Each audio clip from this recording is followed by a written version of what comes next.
एक बहुत ही खूबसूरत कहानी। मूक प्रेमी और प्रेमिका। उसने मेरी तरफ आशा भरी निगाहों से देखा और हमारी सांकेतिक भाषा में मुझसे कहा, मैं तुम्हारी तस्वीर लेना चाहता हूं। उसके हाथ में उसका कैमरा था। मैं खिड़की वाली सीट के पास बैठी एक कहानियों की किताब पढ़ रही थी। मैंने उसकी एक शर्ट पहन रखी थी जिस पर हार्वर्ड लिखा था। मेरी जांघें नंगी थी क्योंकि मैंने शर्ट के नीचे पैंट्स नहीं पहनी थी। मेरे बाल बिखरे हुए थे और मैं किताब पढ़ने में मग्न थी। मैंने उसकी तरफ देखकर सांकेतिक भाषा में कहा, नहीं, तुम इस हाल में मेरी तस्वीर नहीं ले सकते। हम दोनों ही बोल नहीं सकते थे। मैं जब 8 साल की थी तो एक दिन मैं भूमध्य सागर में तैरते हुए डूबने ही वाली थी, पर किसी ने मेरी जान बचा ली थी। पर उस दुर्घटना में मैंने मेरी आवाज खो दी थी और मैं तब से ही गूंगी हो गई थी।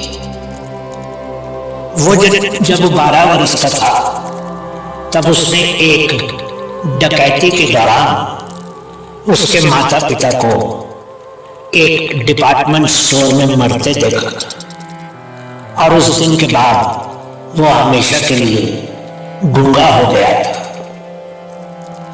हम दोनों की चुप्पी के अपने अपने कारण थे। हम दोनों की मुलाकात न्यूयॉर्क में हुई थी करीब 3 साल पहले।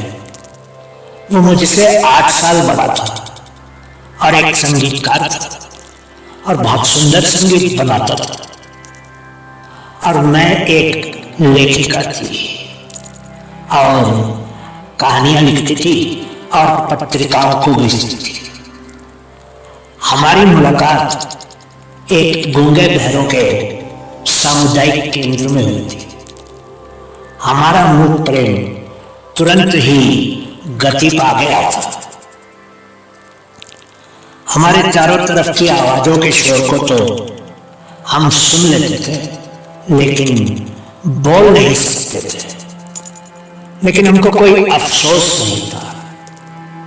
हमारे बीच में एक प्यारी सी शांति रहने लगी और कभी कोई झगड़ा नहीं होता था।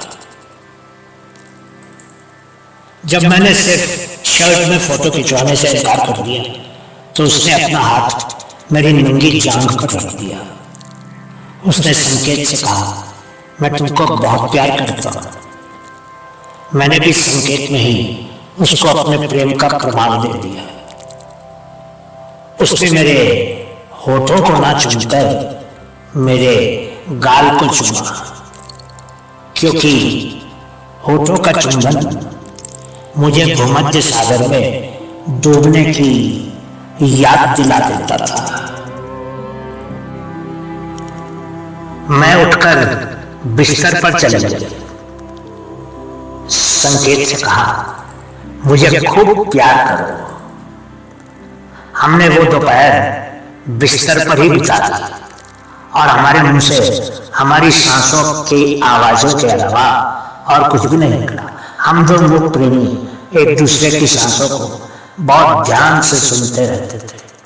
हमारी मूक भाषा ने हमें और भी मजबूत बना दिया था और हमारा प्रेम प्रगाढ़ हो गया था।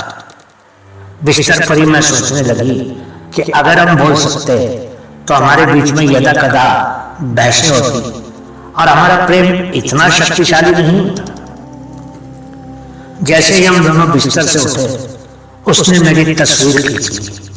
मैं एक चादर में लिपटी हुई थी और मेरे आंतरिक वस्त्र पलंग के पास नीचे पड़े थे। उस तस्वीर में मेरे चेहरे के अलावा कोई भी अंग नहीं दिख रहा था, लेकिन वो तस्वीर हमारे मूक प्रेम का एक ऐसा प्रमाण था जो अनंत तक हमारे प्रेम की गवाही देते रहे।